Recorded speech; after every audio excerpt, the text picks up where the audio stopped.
Hey everyone, welcome back to episode 7 of Eastern Clubbing with NAVA. So, I am NAVA.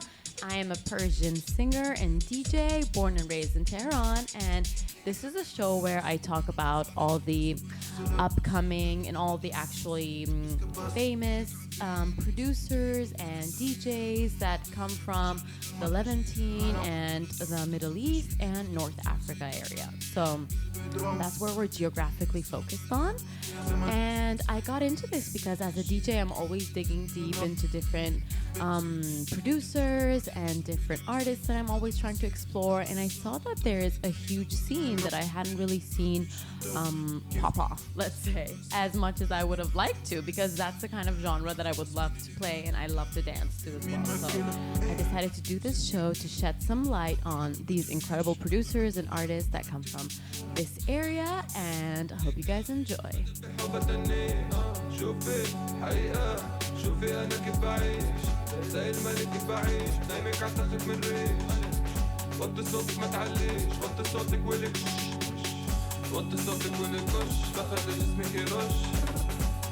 So I must say, it is quite a niche kind of culture cut that we're going into, but I'm really obsessed with it. And today's episode is about Tumba.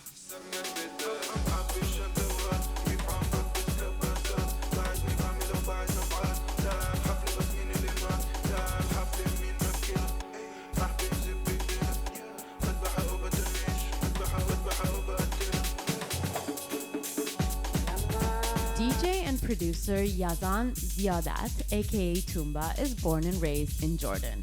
His creations merge cutting-edge machine drums and heavy electronic bass with the melodies and percussive rhythms of the Levant region, which is a region that covers Jordan, Syria, Lebanon, and Palestine.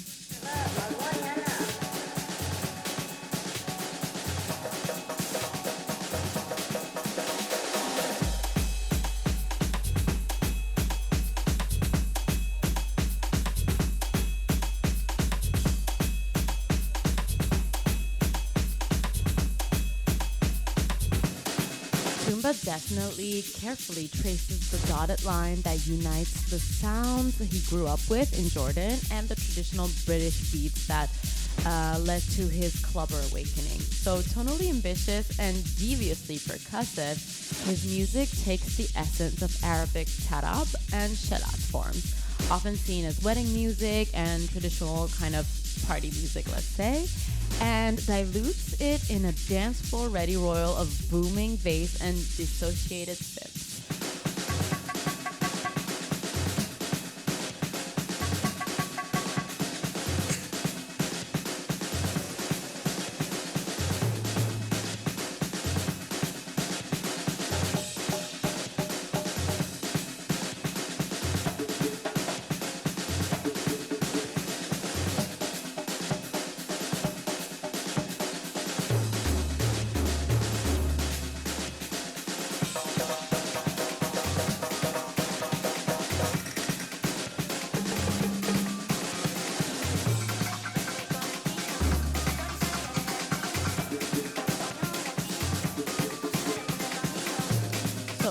Mentions that a lot of music is related to each other, not because of the stuff that's happening now, for example, globalization, but because people used to move around and travel and trade a lot, and music would bleed into each other and kind of create these mixed cultural blends, as we can see very clearly now as well. And because the Levant region is in the middle of it all, you would get a blending of some of these influences that kind of are still very relevant if you think about it.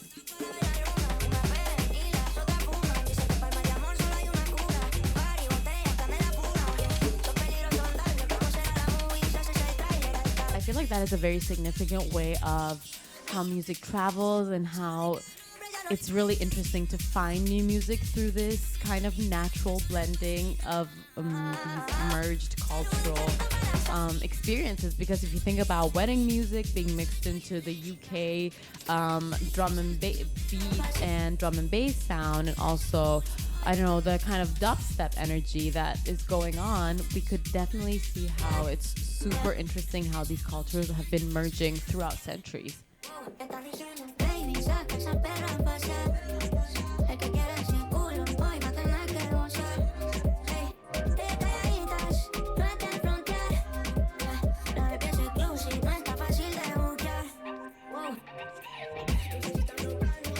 so let's talk about how it started. Ziadat's story is indeed familiar because he has come from a musical family. He has played guitar at a younger age, and he loved rock and metal, which eventually led him to his aggressive electronic music taste that kind of is similar to early Skrillex, let's say.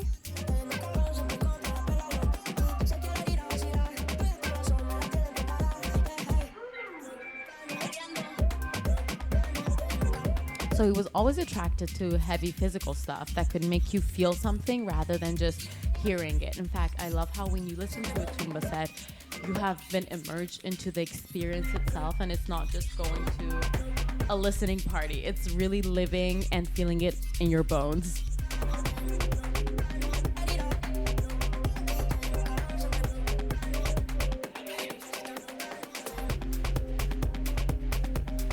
All started in 2017, where he had a life-changing night.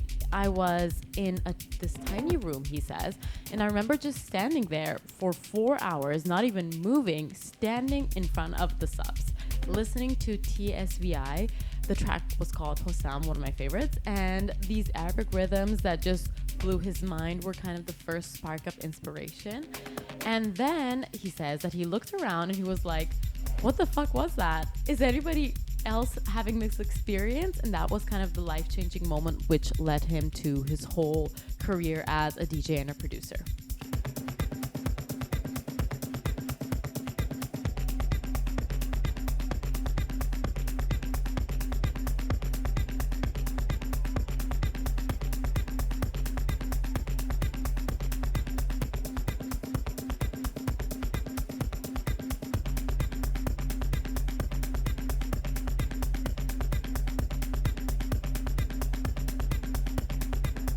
Okay, so he was instantly hooked and started digging through discographies and absorbing as much as he could, doing the hard work before he actually started DJing casually shortly after.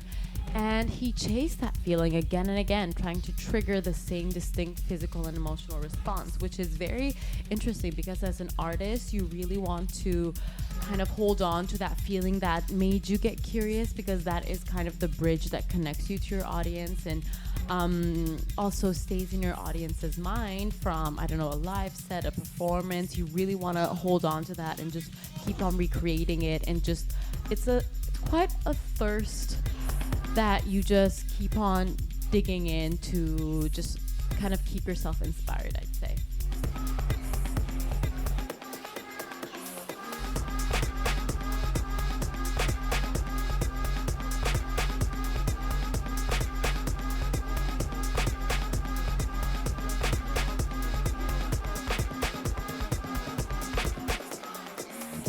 Okay, so he got into techno, but while he was at university in the UK, he found more common ground with artists like Ants and Sherelle, whose integral rhythms and cross-genres kind of explored this whole new field that was absolutely new to Tumba and was absolutely what he was going after and what was keeping him really on his toes, let's say. And Ziadat made his first track on his friend's mom's Sony speakers, which is a humble setup that kind of shed light on the genius that surfaced on his first two EPs, 115 and Rosefinch.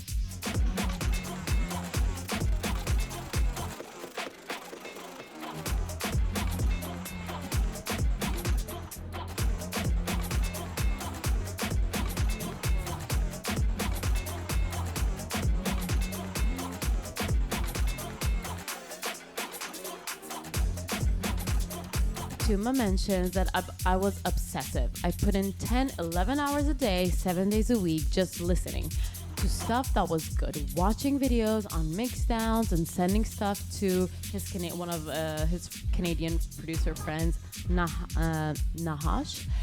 And he taught me a lot, he says, and especially for a mix and mastering point of view. And he says that he owes a lot to him. He didn't start making music until 3 years later, though, in 2020, which is 2 years after that, and he landed a release on Hessel Audio, which is any dubstep kid's dream label, let's say. And that is when he experienced a flurry of interest when Ben UFO's Hessel audio label released his Petals EP, Ziadat was able to broadcast his unique sound on a larger platform. So that was kind of like a breakthrough moment for him, let's say.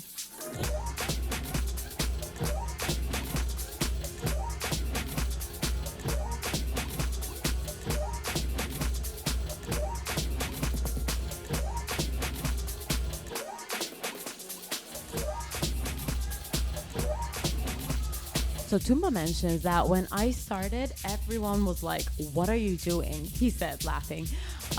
What is this? When I DJ'd, people considered it completely left field. As time passed, though, people picked it up and parts of this kinds of music was being, I don't know, more listened to and more heard around, and it wasn't just Middle Eastern music. It was music that isn't European, kuduro, or dancehall. And unfortunately, he says, a lot of people would appropriate it, which is quite a big issue that artists face. And he says that I think it's cool to use parts of something, just don't make it your whole thing if it's not your music, which is quite an honest critique, I'd say, because how can you appropriate something that isn't yours and selling it off as your whole persona and your whole identity as a DJ? So I absolutely understand what he means with that. And he also says that it's great to kind of, and it's flattering to see people acknowledging how much these elements add to dance music, but while also acknowledging that for them it's learned and it's not lived. So if you haven't really lived that, how honest and how pure is your kind of intake and your inspiration from that?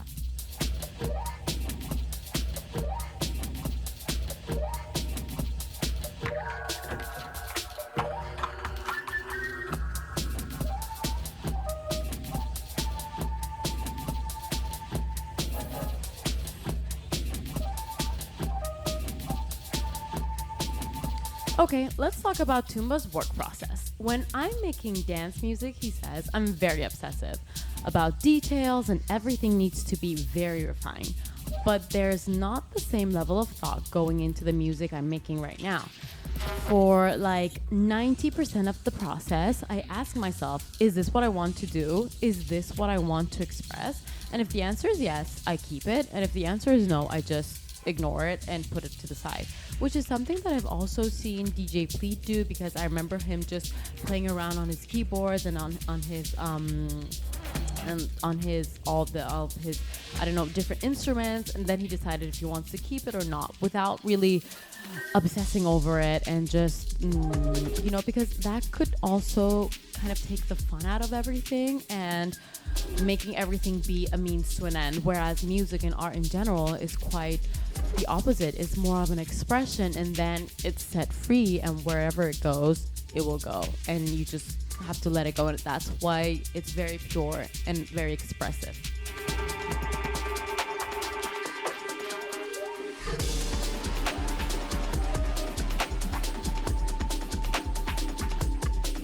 We're gonna get into Tumba's newer music in a little bit, and also he mentions that my newer music is much darker and much harsher, so more distorted but also delicate. There's a big contrast between beauty and delicacy and chaos.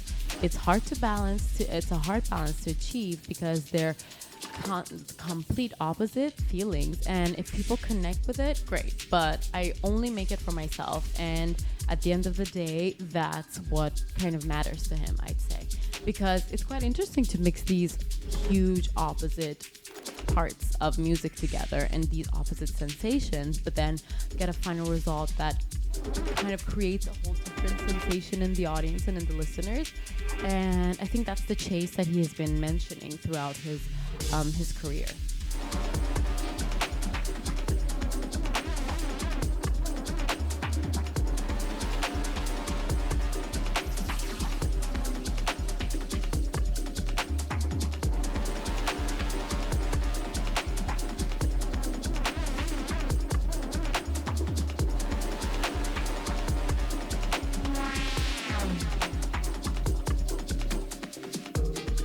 Mentions that he's very influenced by the UK scene, which is quite natural because he's been living there and studying there, so you are unconsciously being kind of, I don't know, placed and marinated into this whole scene, which is quite inspiring, especially for artists. I think artists really get inspired and are constantly looking for these flickers of inspiration and different things that kind of keeps them going, and just these thrills.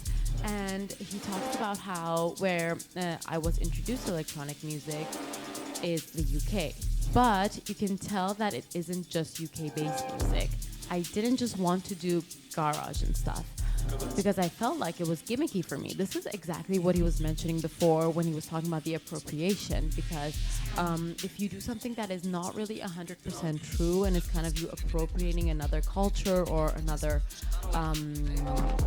genre that is very far from you and not so natural to you, that is when it feels gimmicky. I love how Tumba instead has found his own way of creating his art through the mix of his culture and his background and where he's been placed in, kind of taking and absorbing and just mixing it up like the natural essence of his music.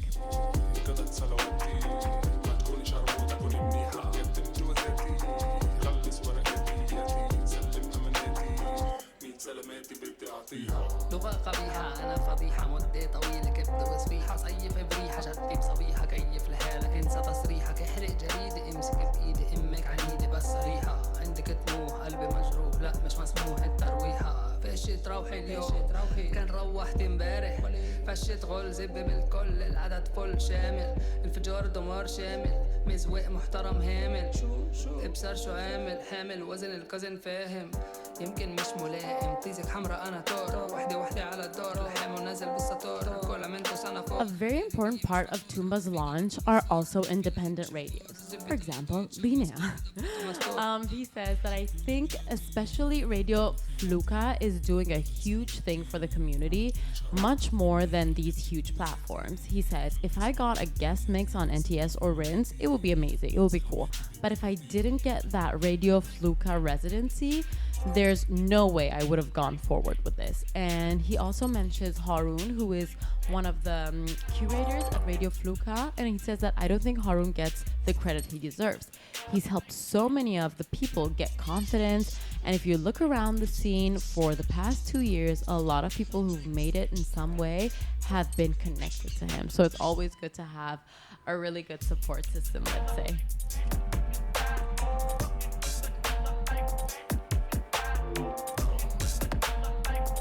And for those of you who don't know, Radio Fluka is this Paris-based web radio station championing Middle Eastern music across Europe.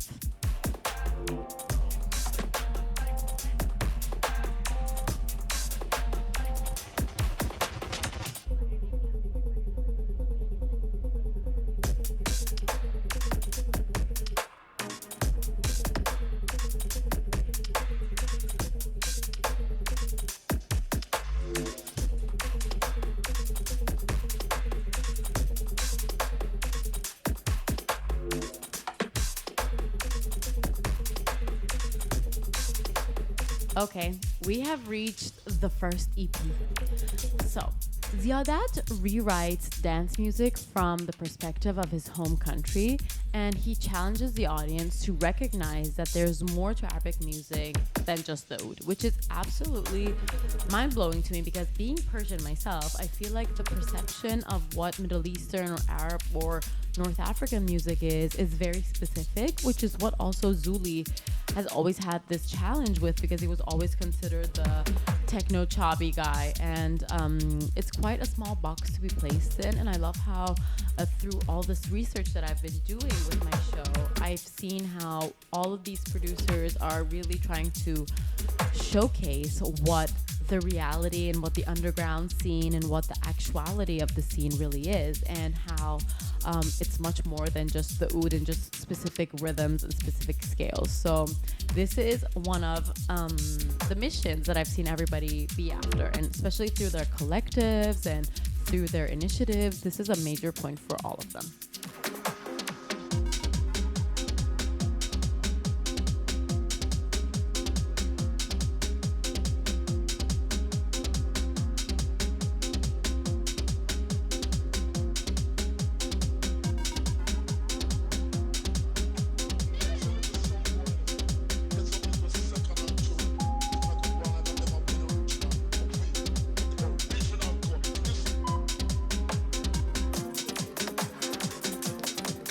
So in 2020, the two-track EP kicks off with Dalal. I really hope I'm not butchering the pronunciations, but hopefully not.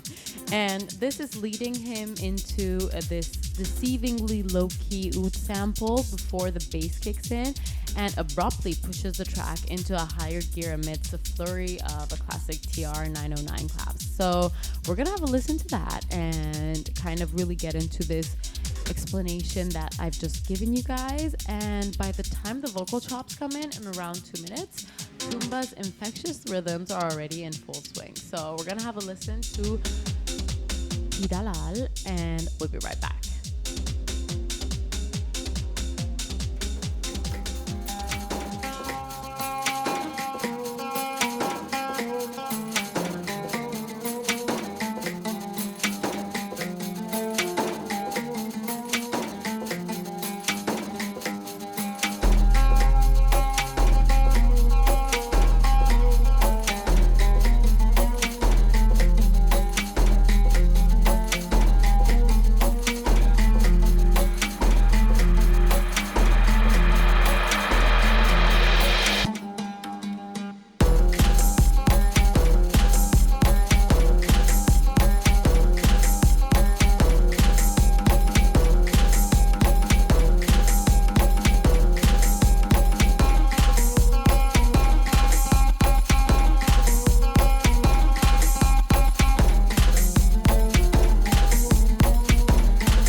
absolute banger, Tidalal.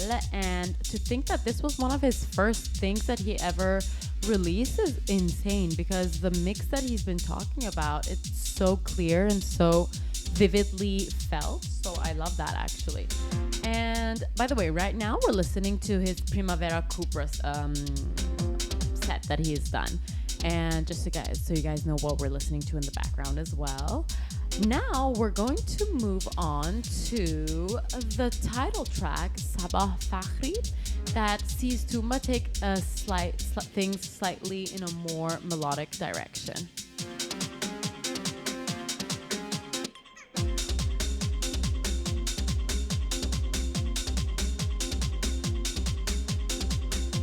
So despite the focus on melody, Sabah Fakhri is no less hectic than Tidalal, and it's good at keeping the tempo high. So we're going to listen to that as well. This way you guys can see the difference between the two and how he started first and how it's all evolving, let's say.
absolutely sense the melodic thing that we were talking about before, because this is quite different from Tilalal, because it's very more melodic and it has even some voice samples that kind of go with the melody. So I really like how the vibes are absolutely kind of progressing but also different between them, so it kind of keeps you interested and intrigued to listen to the end of the EP, you know, because if it's all similar then also the listeners would kind of get tired, and I think this is a really interesting way to keep things interesting. A lot of interesting percent. Okay, so the next body of work that Tumba has released is Rosefinch in 2022. So on his Rosefinch EP, which is the name of Jordan's national bird, which I found beautiful, for London's label Hypnotic Jerks, Multi-Pack of Limes has beats that hint at UK funky through its evocative synth leads and suggestive kind of traditional Jordanian music.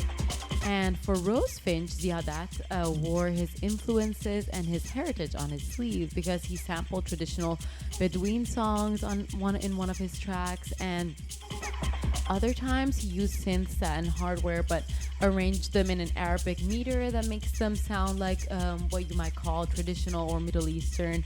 And he also mentions that even if people back home think that he's absolutely crazy because it sounds completely different, but you can kind of get a hint of what he's talking about. So I'm going to play the Multi-Pack of Limes for you guys now.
That he chose through his synths are very representative of his culture and the Jordanian culture that he's trying to have us listen to, let's say.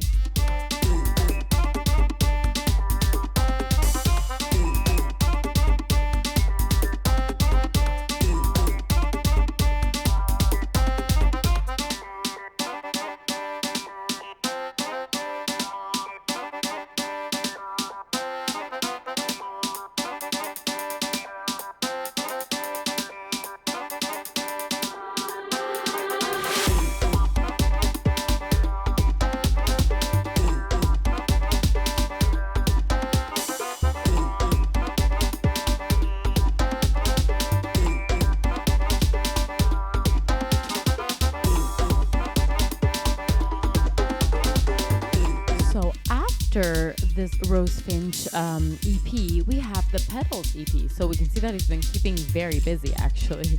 And the Petals EP combines bass weight with Levantine microtonality rhythms and timbres, which is very interesting to have listened to as well. And the lead single is Esteban, and it has a twist on a typical Jordanian wedding song, which actually, when you talk to Tumba himself, I saw that in a bunch of interviews, he kind of cleared out this myth of the Jordanian wedding song. He just says that these are traditional songs and maybe motifs and riffs that the synth player or the keyboard player usually plays, and that is kind of what they remind the people of, but it's not specifically Jordanian wedding music, let's say. So it's maybe how he's also placed them into the track that makes them seem similar to the wedding song as well, but it's just the way he's used them, but not specifically from Jordanian wedding music, let's say. And it was a myth that he really wanted to clear up. So it has these broken kicks, claps, and deadly deep subs. However, in addition to the synth lines inspired by Jordanian wedding music, he has intricate hand percussions that make it feel brand new. So we're going to play Esteban, which is the lead single of the EP.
Ready for the heavy swing. And the title track of this EP, Esteban, has a staggering heavy swung beat that kind of owes its origin to the traditional music of South Jordan.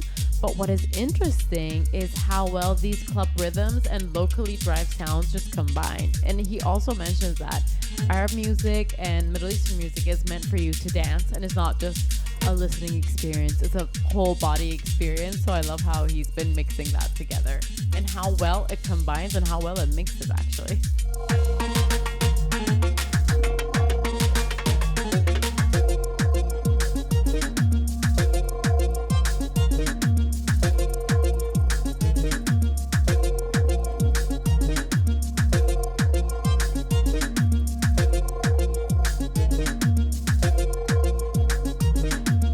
actually has his own theory about this. He says that I think it's because geographically we were and we are very significant trade route. So it is an amalgamation of a lot of different stuff. Some of the UK club music obviously originated from dancehall and reggae. So it's all connected in a way. And I feel like that is true because the combination and how fresh yet familiar everything sounds is very interesting. And it just comes from the fact that we are all connected and there's a lot of like contamination music wise all over the place.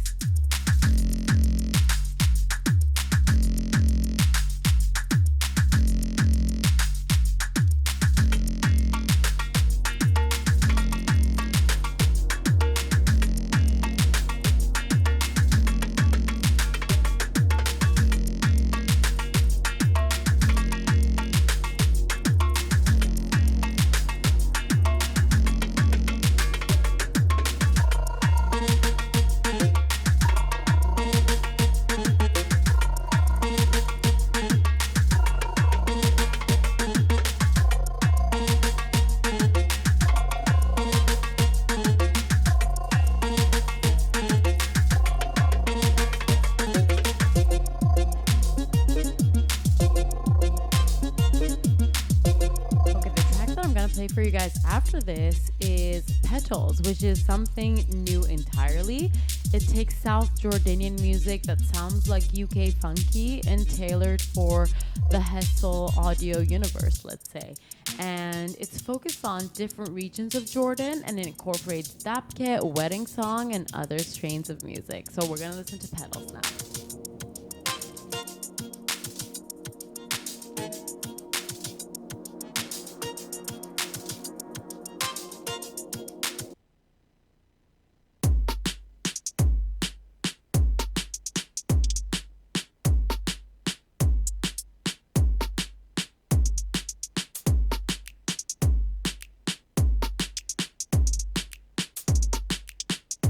Let's say Western music journalists, especially when I was researching on Toomba's background and all of his interviews, often didn't really know what to make of these tunes, and comparing them to other like-minded producers like DJ Bleed and TSVI.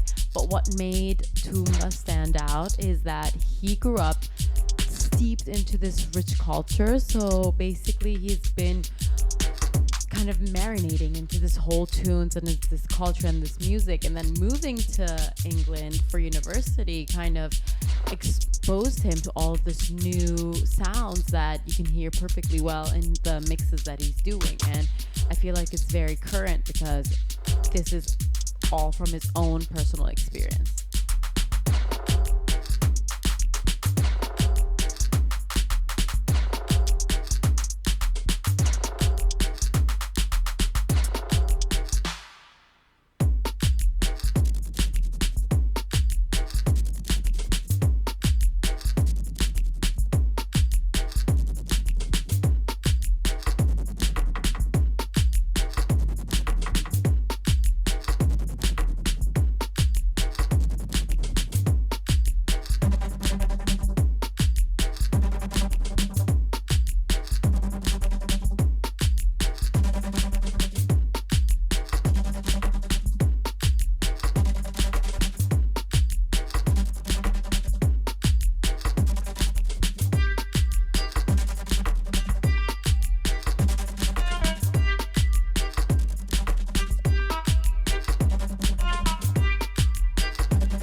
So his follow-up record after this was Janub, and it continues to raise the bar. Over time, with new self-taught production, he increased his confidence as well, and his music moved into something completely new. He approached UK-style left-field club music with both an insider and outsider ear, which is the reality of Tumba, and often overlooked advantage of stratting two worlds together.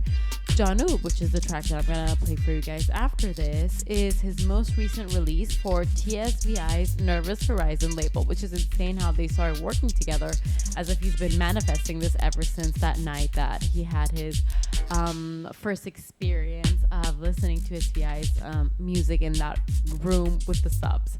So Janub is his most recent, as I would say, and it happens to have some Jordanian ideas in it rather than being built around them. So we can kind of see the whole evolution.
So you can hear the increased emphasis on textures and melodies, and where the Levantine instrumentation and rhythms become subsumed and into a more globalized form of club music, I feel like. And after this, he has his For Palestine EP, which is a very close to heart EP to him, actually. And yeah, that isn't shy about loving and being proud of his home region. His most recent release was a 6-track benefit EP for Palestine, and it was released just a week after Israel began bombing Gaza. And when he spoke about the situation, it was determination to stay in Jordan and to seek justice and just try to make a difference while still respecting the gravity of the moment. So he also mentions that living in Jordan doesn't complicate getting gigs, but it complicates things in the sense that I can't get myself to go to the club or play music for people to dance to, and that is what he's been mentioning the situation is.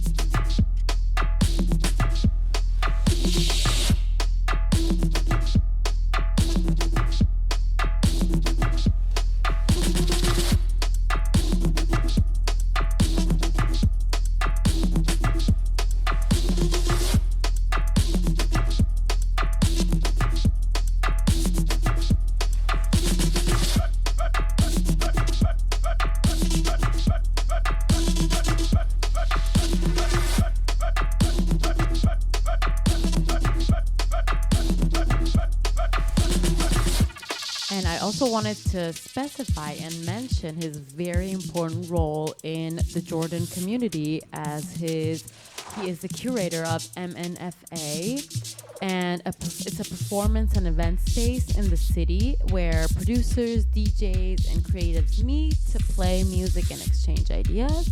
It's located in the middle of Amman, and there's no phone signal, no 4G. You stand on the street and you don't know that there's anything going on there.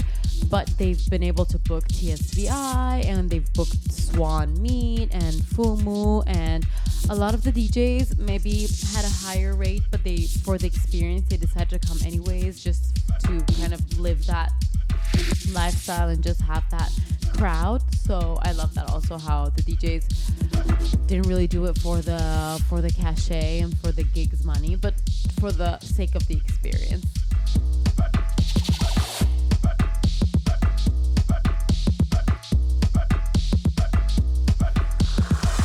So yeah, this episode was based around Tumba. I hope you guys liked it, and I will see you next time.